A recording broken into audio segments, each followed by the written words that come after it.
बिस्मिल्लाहिर्रहमानिर्रहीम। अस्सलाम वालेकुम डियर स्टूडेंट्स, मैं हूं प्रोफेसर अज़मत अली और आप देख रहे हैं मेरा चैनल मैथ्स फॉर यू। बेटा वेक्टर कैलकुलस की 4th क्लास में मैं आपको वेलकम करता हूं।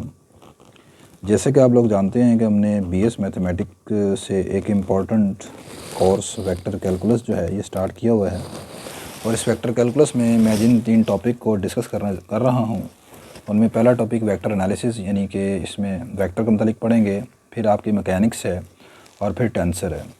ये तीनों टॉपिक जो हैं ये हमारे BS mathematics 5th semester 6th semester या एमएससी मैथमेटिक्स जो स्टूडेंट्स एनुअली कर रहे हैं 7th 8th सेमेस्टर में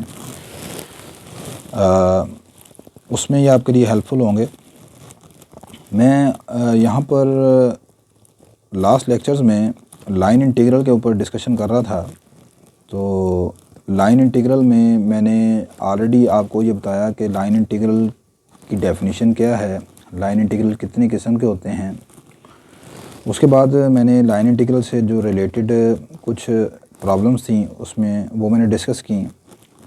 लास्ट लेक्चर में मैंने लाइन इंटीग्रल की कुछ एग्जांपल सॉल्व की, जिसमें लाइन इंटीग्रल, अगर आपके पास लाइन इंटीग्रल में जो क्वेश्चन है वो 3 वेरिएबल्स में हो तो उसको आप कैसे सॉल्व करते हैं। अगर अभी तक आपने प्रीवियस लेक्चर्स नहीं देखे तो मैंने इस पूरे कोर्स की जो प्लेलिस्ट है उसका लिंक डिस्क्रिप्शन बॉक्स में रख दिया है, आप उस लिंक पर क्लिक करके प्रीवियस वीडियोस को देख सकते हैं। तो स्टार्ट करते हैं आज का लेक्चर। आज के लेक्चर में बेटा मैं लाइन इंटीग्रल की एक एप्लीकेशन जो है, इसका जो यूज़ है उसके ऊपर डिस्कशन करूँगा। जैसे कि मैंने अपने प्रीवियस लेक्चर्स में भी आपको बताया था कि लाइन इंटीग्रल जो है वो वर्क डन, एक फोर्स F जो है अगर किसी कर्व C के अलॉन्ग मूव कर रही है, आप एक पार्टिकल है, मिसाल के तौर पर मेरे पास ये कर्व C है। अब इसके ऊपर ये एक ऑब्जेक्ट है जिसको आप सम फोर्स F से इस पॉइंट से पॉइंट P कह लेते हैं और इस पॉइंट Q तक आपने लेके जाना है इस कर्व के अलॉन्ग, और ये फोर्स F आपने इसके ऊपर अप्लाई की है। तो डिफरेंट पॉइंट्स के ऊपर इसके ऊपर लगने वाली जो फोर्स का लेवल होगा वो डिफरेंट होगा। यहाँ पर कुछ और होगा, यहाँ पर कुछ और होगा, ये कुछ और है, यहाँ पर कुछ और है, ठीक है। यानी एक वेरिएबल फोर्स होगी आपकी, क्या होगी, ये वेरिएबल फोर्स होगी। तो आपने यहाँ से Q तक, P से पॉइंट Q तक मूव करने के लिए जो टोटल वर्क डन किया होगा W, ठीक है, जिसको आप आम अल्फाज में तो फोर्स इनटू डिस्प्लेसमेंट कहते हैं। छोटी क्लासेस में जब आप पढ़ते हैं 9th-10th से ही, तो वर्क डन वो ये होता है। लेकिन यहाँ पर जो वर्क डन का फार्मूला आप छोटी क्लासेस में पढ़ते हैं वो ये है कि यहाँ पर आपका जो पार्टिकल है वो along the straight line move कर रहा होता है, सिंपल, सही है। अलॉन्ग द कर्व का कोई कॉन्सेप्ट नहीं होता। तो यहाँ पर जब ये अलॉन्ग द कर्व C के ऊपर इस तरह की सिचुएशन में ये पार्टिकल को आप फोर्स F से, वेरिएबल फोर्स F से खींच रहे हैं, तो यहाँ पर जो लाइन इंटीग्रल आप इस्तेमाल करेंगे वर्क डन मालूम करने के लिए अलॉन्ग द कर्व C, वो ये है A.dr, और यहाँ पर A जो है हमारी फोर्स F को रिप्रेजेंट करेगा, तो F.dr। तो ये जो लाइन इंटीग्रल है, this line integral can be use to find total work done, ठीक है। तो आज के लेक्चर में मैं यहाँ पर एक एग्जांपल से आपको वर्क डन, अगर कभी आ जाए पेपर में कि वर्क डन आपने कैलकुलेट करना है, गिवन फोर्स आपको दी हुई है, तो कैसे कैलकुलेट करते हैं। तो यहाँ पर अब स्टूडेंट्स को कहा जाता है जी वर्क डन मालूम करें, तो स्टूडेंट्स ने अगर उसको नहीं पता होगा कि भाई ये लाइन इंटीग्रल, ये वाला जो लाइन इंटीग्रल है इसे टेंजेंशियल लाइन इंटीग्रल भी बोलते हैं। इस टेंजेंशियल लाइन इंटीग्रल को हम इस्तेमाल कर सकते हैं वर्क डन के लिए, ठीक है। तो लेट अस स्टार्ट करते हैं। तो क्वेश्चन कुछ इस तरह बेटा कहता है जी कि find the work done in moving a particle in the force field. ये मेरे पास फील्ड है, ये फोर्स है F is equal to x² xz + yj 2zk। तो पहला जो पार्ट है इसका वो ये है कि आपने वर्क डन मालूम करना है along the straight line from origin to 5 4 3 point, ठीक है। तो ये 3 वेरिएबल्स में है क्वेश्चन आपके पास, ठीक है। आपने वर्क डन मालूम करना है, तो वर्क डन के लिए क्या करना होगा, सबसे पहले हमें कैलकुलेट देखते हैं। मैंने लिखा as we know that the work done by the force F is given by the line integral C along the curve C F.dr। कि वर्क डन जो है हम इस इंटीग्रल से मालूम करते हैं। अब इस इंटीग्रल में सबसे पहले आपको दो चीज़ें चाहिए, एफ़ और डी आर का प्रोडक्ट चाहिए। तो पहले एफ़ डॉट डी आर निकालने के लिए ये मेरे पास फोर्स एफ़ आ गई। तो इस फोर्स एफ़ को मैंने ये लास्ट लेक्चर में भी आपको बताया मैंने कि ये फोर्स एफ़ लिखी हुई है आई जे के की नोटेशन में। तो यहाँ पर इसको जब आप ब्रैकेट की नोटेशन में लिखेंगे तो हम इसको ऐसे लिख सकते हैं कि ये हमारे पास आ गया एक्स स्क्वायर कोमा ये वाई का कंपोनेंट आ गया एक्स जेड प्लस वाई, और ये जेड का कंपोनेंट आ गया 2z, यानी जो के कंपोनेंट है आपका। और डी आर डिफरेंशियल वेक्टर होता है d x comma d y d z, ठीक है। अच्छा, अब यहाँ पर ये दोनों का डॉट प्रोडक्ट लेना है। डॉट प्रोडक्ट कैसे लेंगे, फर्स्ट कंपोनेंट को फर्स्ट कंपोनेंट से मल्टीप्लाई कर देंगे, याद आएगा x square d x, second को सेकेंड से मल्टीप्लाई कर देंगे, याद आएगा x z plus y d y, और ये आ जाएगा 2z इंटू डी जेड। ये डी आर वैक्टर मैंने कैसे निकाला है, ये मैं लास्ट लेक्चर में बार बार आपको बता चुका हूँ। मिसाल के तौर पर मेरे पास आर वैक्टर है एक्स आई प्लस वाई जे प्लस जेड के। तो इसको आप बेटा ऐसे लिख सकते हो आई जे के नोटेशन के अलावा, यानी ब्रैकेट नोटेशन में, कोमा के नोटेशन में ऐसे लिखते हैं। अब इसका डिफरेंशियल वेक्टर जो आप डी आर है वो कैसे निकलेगा, सिंपल आप इसके ऊपर differential d x d y d z apply कर देंगे तो ये हमारे पास डी आर वेक्टर आ जाएगा। तो ये अब बेटा यहाँ पर हमने डॉट प्रोडक्ट ले लिया, तो पहला कंपोनेंट पहले से मल्टीप्लाई हो गया, सेकंड से, तीसरा थर्ड से। आगे मैंने लिखा है, इसको मैंने स्टार का नाम दिया, star in 3 variables first we convert star in single variable in each case. अब हमारा टारगेट ये होता है कि यहाँ पर अब ये क्वेश्चन में 3 वेरिएबल्स हैं, तो आपने इसको किसी तरीके से सिंगल वेरिएबल में कन्वर्ट करना है। तो अब सिंगल वेरिएबल में कन्वर्ट करना है तो पहला पार्ट क्या है, when we move along the straight line from origin to 5 4 3, हमने इस स्ट्रेट लाइन के अलोंग मूव करना है जो कि इन 2 पॉइंट्स से मिलकर बनती है, ठीक है। तो अब यहाँ से सबसे पहले हम स्ट्रेट लाइन मालूम करते हैं, उसके बाद फिर मैं बताता हूँ आपको कि आप इसे सिंगल वेरिएबल में कैसे बदलेंगे। आपने बेटा 3 डायमेंशनल ज्योमेट्री में इक्वेशन ऑफ स्ट्रेट लाइन मालूम करने का फार्मूला पढ़ा हुआ है 3 डायमेंशनल ज्योमेट्री में। वो होता है x minus x1 over x2 minus x1, y minus y1 over y2 minus y1, z minus z1 over z2 minus z1 equal to t is any real number. तो यहाँ पर x1 ओरिजिन था, origin पहला component origin का है, तो x1 y1 z1 की value 0 हो जाएगी। तो ये x1 0 आ गया, y1 भी 0 आ गया, z1 भी 0 आ गया। और उसके अलावा यहाँ पर x2 माइनस x1 आ गया, यानी यहाँ पर जो मैं लाइन का फार्मूला इस्तेमाल कर रहा हूँ, ये फार्मूला इस्तेमाल कर रहा हूँ मैं लाइन मालूम करने का, x minus x1 over x2 minus x1, y minus y1 over y2 minus y1, z minus z1 over z2 minus z1, ठीक है। तो ये फार्मूला आई होप कि आपने पढ़ा होगा लाइन का इन 3 डायमेंशनल ज्योमेट्री में। नहीं पढ़ा तो ये आप लिख सकते हैं, ठीक है।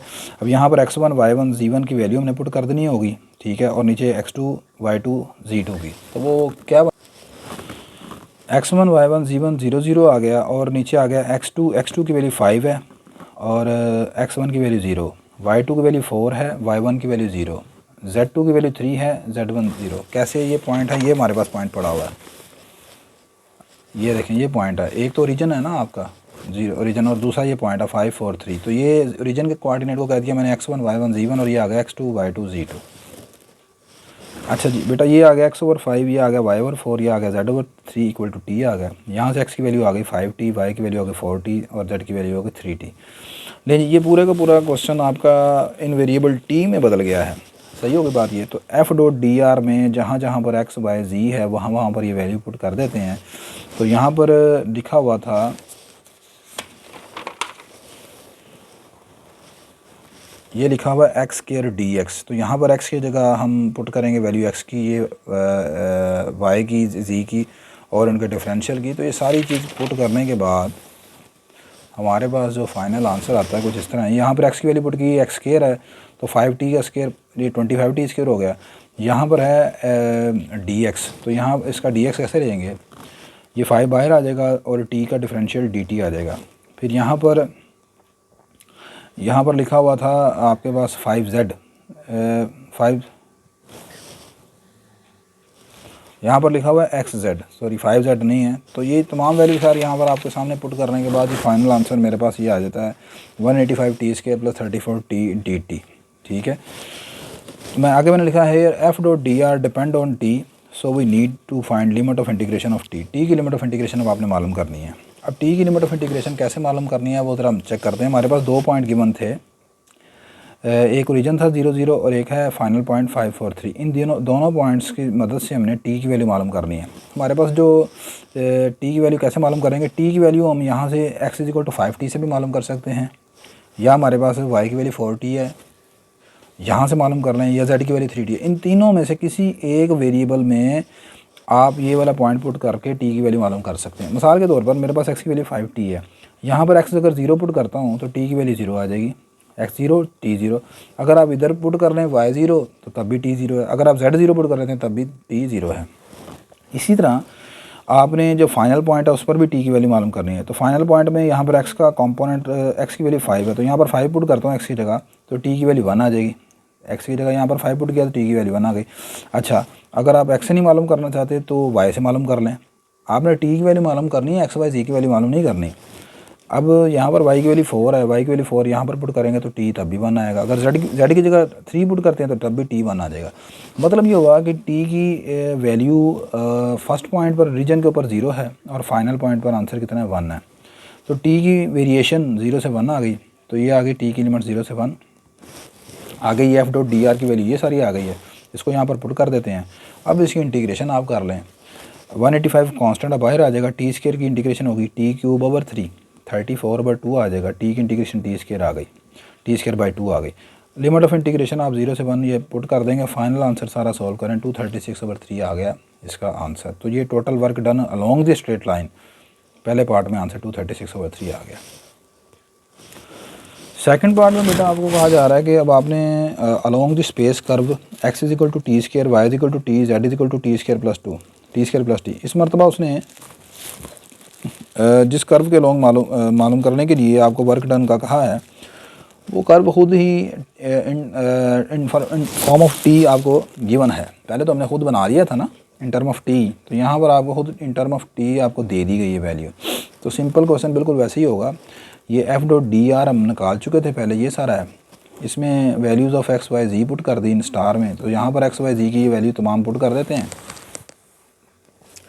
एक्स की जगह टी स्क्वायर पुट करेंगे, टी की पावर 4 आ जाएगी। आगे डी एक्स आ गया, इसका डी ले लेते हैं, एक्स की जगह टी स्क्वायर पुट कर दिया, डी टी स्क्वायर आ गया। यहाँ पर एक्स की वैल्यू टी स्क्वायर पुट कर दी, जेड की ये सारी वैल्यू आ गई t square plus t, y कितना टी के बराबर है, टी पुट कर दिया।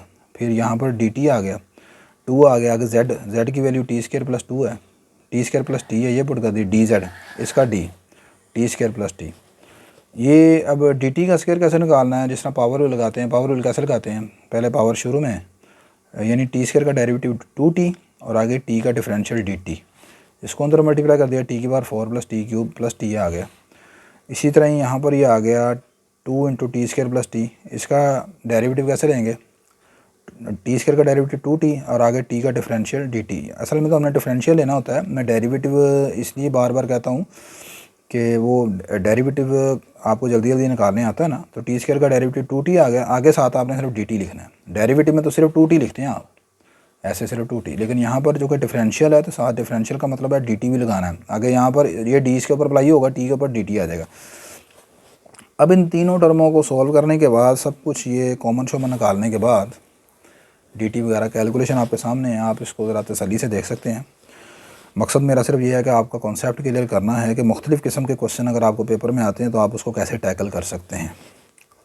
ले जी, ये सारा सॉल्व करने के बाद ये सारी कैलकुलेशन आपके पास आ जाती है, ठीक है। ये डी टी आ गया। Hence the total work done is given by, तो टोटल वर्क डन आपके पास आ जाएगा। टी की वेरिएशन 0 से 1 तक है, इस मरतबा ये चीज़ आपको गिवन है कि टी की लिमिट 0 से 1 है। तो ये बेटा सारी चीज़ें इसमें पुट कर दें और आगे फाइनल आप इसकी इंटीग्रेशन कर लें। तो इंटीग्रेशन करने के बाद ये upper limit lower limit put करने के बाद ये आंसर इस मरतबा 317/60 आपका फाइनल आंसर आ जाएगा, ठीक है। लास्ट इसका थर्ड पार्ट है, the curve defined by y is equal to x square, z is equal to y plus 2 from x is equal to 0 से x इज इक्वल टू। अब इस मरतबा क्या है, आपको कर्व जो है वो t की शक्ल में तो नहीं दी हुई, वेरिएबल x और y जी हैं, तो y एक्स स्क्वायर के बराबर है, z y प्लस 2 के बराबर है। Here given y x square के बराबर है, z y प्लस 2 के बराबर है, तो y की वैल्यू यहाँ पर पुट कर दूँ अगर, तो z किसके बराबर आ जाएगा, एक्स स्क्वायर प्लस 2 के बराबर आ जाएगा। अब ये एफ डॉट डी आर ये हम निकाल चुके थे शुरू में, ये सारा निकला हुआ है एफ और डी आर का प्रोडक्ट। तो यहाँ पर वैल्यू पुट कर दें, ये एक्स के डी एक्स पहली रकम वैसे की वैसे लिख दी, एक्स की जगह एक्स आ गया, जेड की जगह ये वैल्यू आ गई एक्स स्क्वायर प्लस 2, वाई की वैल्यू एक्स स्क्र ये आ गई, आगे वाई की डी एक्स स्क्र आ गया, 2 जेड की वैल्यू एक्स स्क्र प्लस 2 आ गई और डी जेड ये आ गया एक्स स्क्र प्लस 2। तो आपने देखा कि यहाँ पर एफ डॉट डी आर में वैल्यू पुट करने के बाद ये आपका पूरे का पूरा ये जो डॉट प्रोडक्ट है एफ डॉट डी आर ये सारे का सारा एक्स में बदल चुका है। सही है, तो किसी एक वेरिएबल में आपने बदलना होता है, ये आपका टारगेट है। लो जी, ये सारा बदलने के बाद बेटा ये सारी कैलकुलेशन प्लस माइनस है, सब कुछ मल्टीप्लिकेशन है, करने के बाद ये फाइनल आंसर आपके पास आता है। ठीक होगी बात ये। Hence the total work done, अब चूँकि ये सारे का सारा आपका इन टर्म ऑफ एक्स आ गया है, सही है, तो टोटल वर्क डन आ जाएगा सिंपल, ये आप इसकी इंटीग्रेशन कर लेंगे एक्स इक्वल टू 0 से x equal to 2 f dot d r, ये सारी वैल्यू आपके पास मौजूद है, इसकी इंटीग्रेशन कर लें। इंटीग्रेशन आसान सी है, कोई मुश्किल इंटीग्रेशन नहीं है कि जिसको यहाँ पर एलेबोरेट करना मैं ज़रूरी समझता हूँ। ये सारी कैलकुलेशन करने के बाद ये आपके पास आंसर आता है इस मरतबा 992/15, ये टोटल वर्क डन आपके पास आ गया। तो इस एग्जांपल में बेटा आपने सीखा कि मुख्तलिफ़ तरह की सिचुएशंस में आपको मैंने ये बताया कि आप वर्क डन कैसे कैलकुलेट करते हैं। अभी तक मैंने 2 तरह के लाइन इंटीग्रल के ऊपर डिस्कशन की है, एक है फाई डी आर और एक है आपके पास ये ए डॉट डी आर वाला। अभी तक क्रॉस प्रोडक्ट वाला जो तीसरी टाइप है लाइन इंटीग्रल का, उसमें मैंने कोई क्वेश्चन नहीं लिया, तो एक इस एग्जांपल में क्रॉस प्रोडक्ट वाली जो फॉर्म है लाइन इंटीग्रल की उसको भी डिस्कस कर लेते हैं। छोटा सा क्वेश्चन है, कोई ज़्यादा लेंथी नहीं है। मैंने कहा valuate the line integral A cross D are. मैंने बता चुका हूँ कि लाइन इंटीग्रल की 3 किस्में हैं, ये थर्ड टाइप आपके पास है क्रॉस प्रोडक्ट वाली A cross D R, where यहाँ पर सी जो है C is the part of spiral. Spiral आपको दी हुई है, आर वेक्टर है A cos theta A sine theta A theta, यानी कि आर असल में होता है एक्स वाई जी, ये फॉर्म होती है ना, यहाँ पर एक्स होता है यहाँ पर वाई है। तो स्पायरल की जो पैरामीट्रिक क्वेश्चन है वो यहाँ पर ये है, एक्स की वैल्यू ए कोस थीटा, वाई की वैल्यू ए साइन थीटा और ये जेड जो है वो ए थीटा के बराबर है।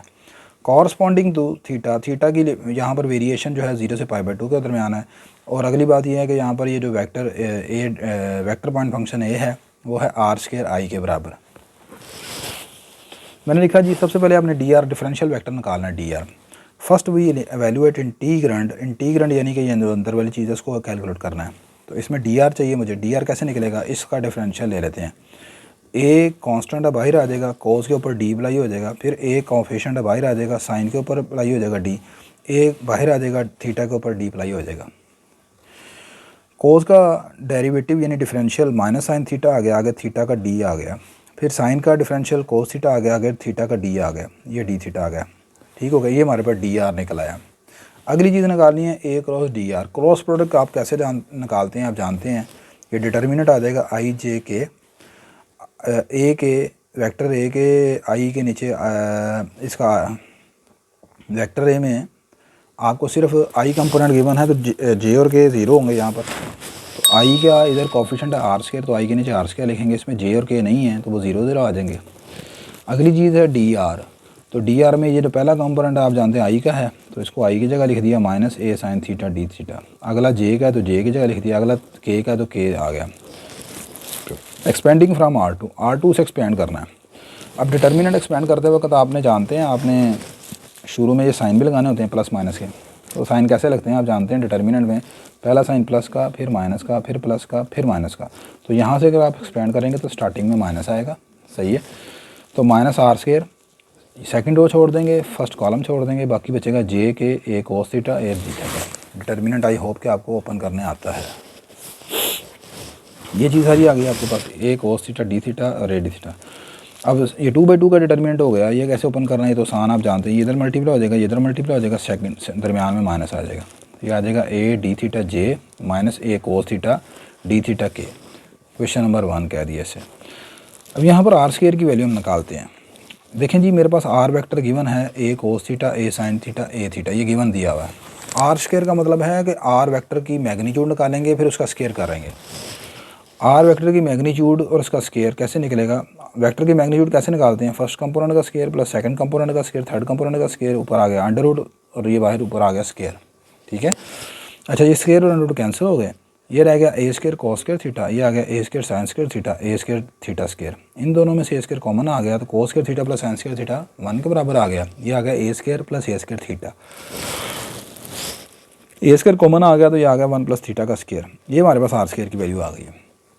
इस आर स्क्वायर की वैल्यू को उठा के यहाँ पर क्वेश्चन नंबर 1 में पुट कर देते हैं, तो हमारे पास ए क्रॉस डी आर निकल आएगा एक रोज डी आर आ गया हमारे पास माइनस ए स्केयर 1 प्लस थीटा का स्केयर, और मतलब सिर्फ आर स्केयर की वैल्यू निकाल पुट की है आपने, ये सारी चीज़ वैसे ही आ गई है।